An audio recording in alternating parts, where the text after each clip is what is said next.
Well, here we are, the 10th month in the year of our Lord, 2024. My friends, let's be clear, Squatober is here.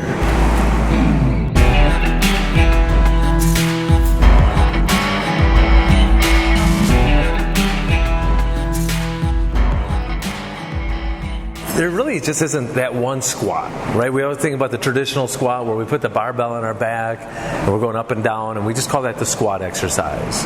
But there are so many different ways that we can use various implements to either increase the intensity or decrease the intensity.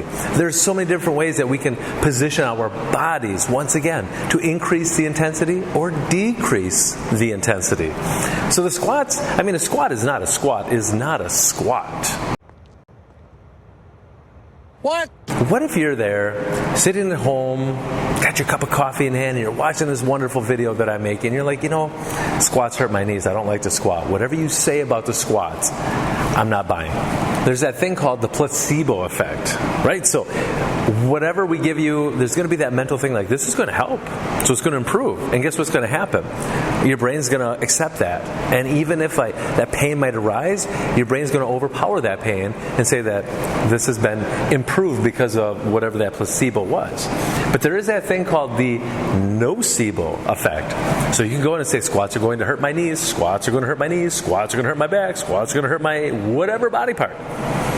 And because you have that mental state that whatever you do in a squat exercise, it's always going to hurt. So your brain will always send you that signal of pain, even if nothing's going on. So here you are, and you're like, well, what do I do? How can I help myself to participate? Because that's what we want to do. We want you to help us celebrate Squatober. First thing you have to do is you have to relax. And if you're not relaxing, if you're not resting, if you don't feel relaxed, you ain't doing it hard enough. So do more of it. Just kidding. But you got to be able to be loose. And this is one thing we're learning through the Myofascial Integrated Movements, aka the MIMs, is how to allow our bodies to relax so we can be more efficient. How we can let our brain relax. How we can be very present with what we're doing. The next thing I'd say, kick off your shoes. Okay? That's going to help you so much. We've talked about this before. There's 206 bones in your body, 27 bones in each hand, 26 bones in each foot. Combined, you have half the amount of bones in your hands and your feet. Very important. So to be able to effectively root into the ground, to ground those feet, is going to help your squatting performance. We have clients that still aren't very good at squatting. And we've done a lot of things with them to help improve it, but they still kind of have that mental barrier. So we have now been including our beloved mobility balls and our MIM drills to help improve some of these squats. So whether we're doing breathing squat raises with our mobility balls, because all of a sudden I give somebody these two innocent looking little orbs, and their brain's like, oh, these things are cute. And so they're not terrified as you might be. You might have had a negative squat experience somewhere in the past, and that's just always coming back. So anytime we give you a piece of equipment, it doesn't matter if it's a barbell, if it's a kettlebell, even if it's a sandbag, you're still going to hear squat. You're going to be thinking, oh. But if we give you these two little innocent pieces of equipment, then you're going to be thinking, well, these are so cute.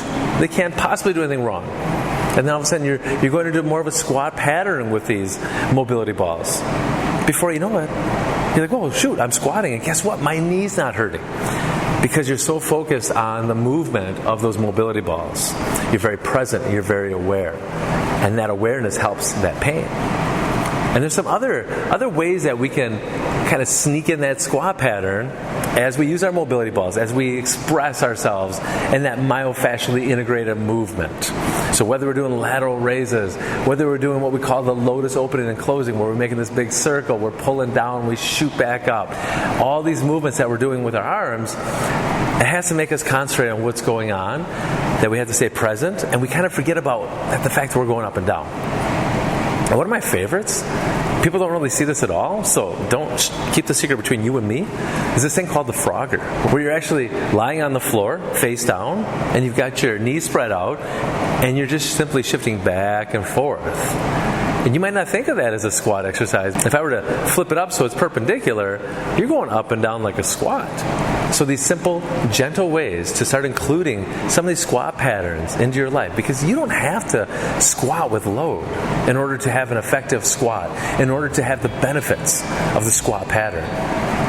But there are ways that you can get around that, and we're happy to be that loophole for you. So just to let you know, Squatober, all month to celebrate here in the month of October. Until the next time, you're welcome.